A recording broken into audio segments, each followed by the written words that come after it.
Assalamualaikum warahmatullahi wabarakatuh.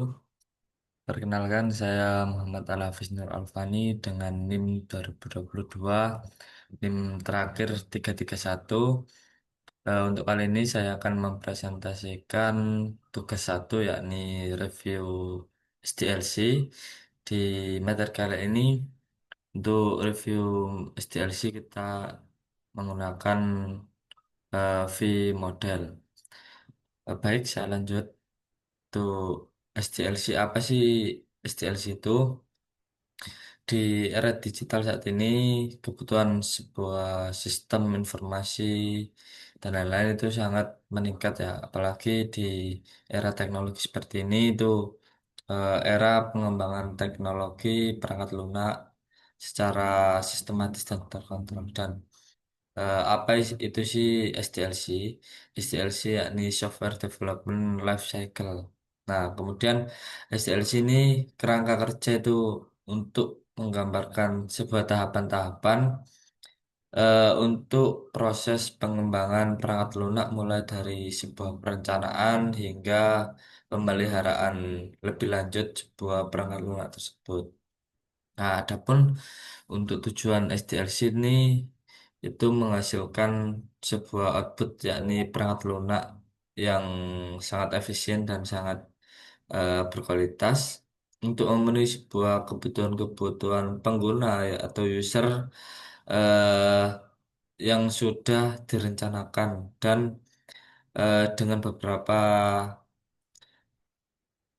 anggaran dan juga beberapa kebutuhan-kebutuhan yang sesudah direncanakan oleh user atau pengguna.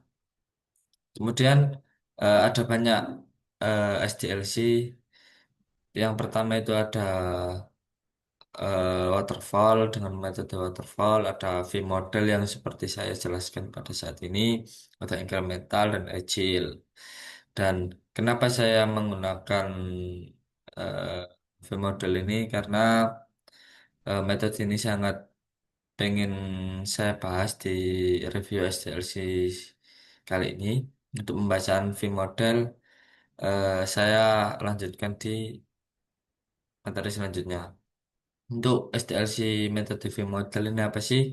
Dan kenapa saya pengen membahas ini dan mereview SDLC V-model ini?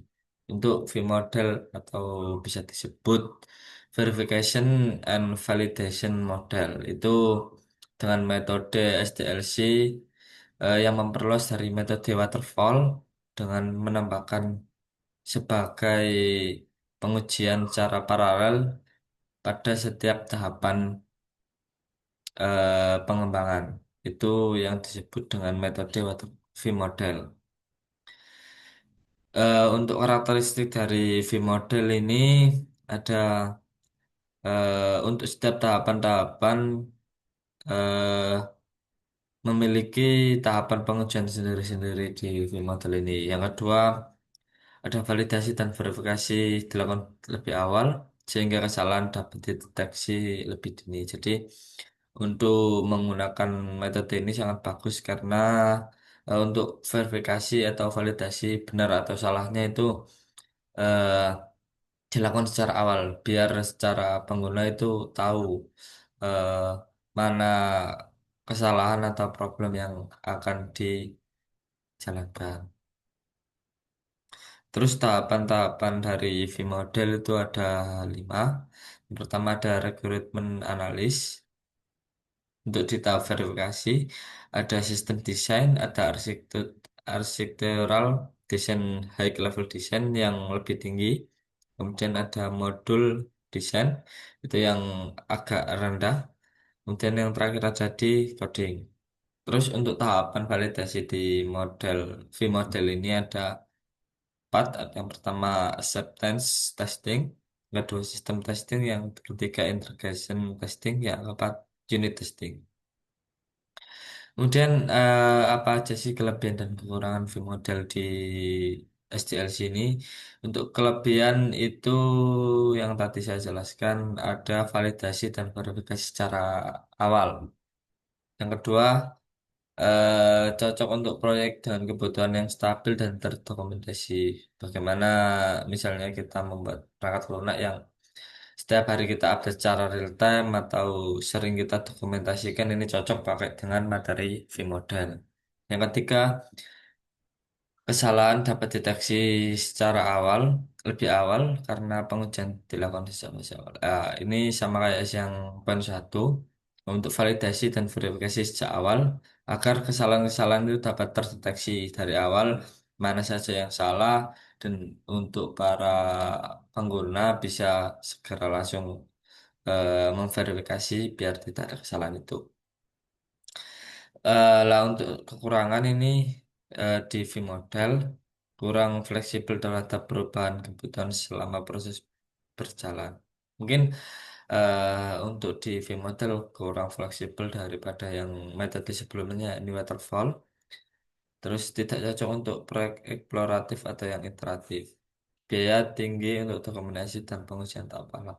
Lah untuk kekurangan di V-model ini dikarenakan ada beberapa kelebihan ya. Yang pertama itu yang validasi dan verifikasi sejak awal itu menggunakan biaya yang lebih tinggi. Memang itu perlu dikarenakan untuk menginput kesalahan-kesalahan apa aja yang kita dapatkan.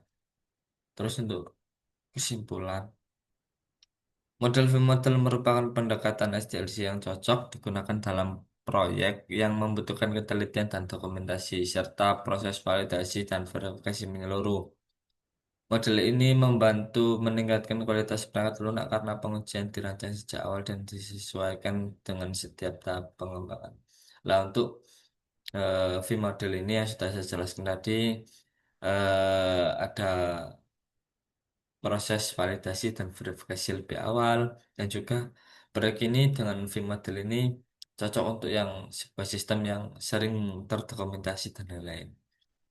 Mungkin itu saja yang bisa saya sampaikan dari review SDLC V model ini.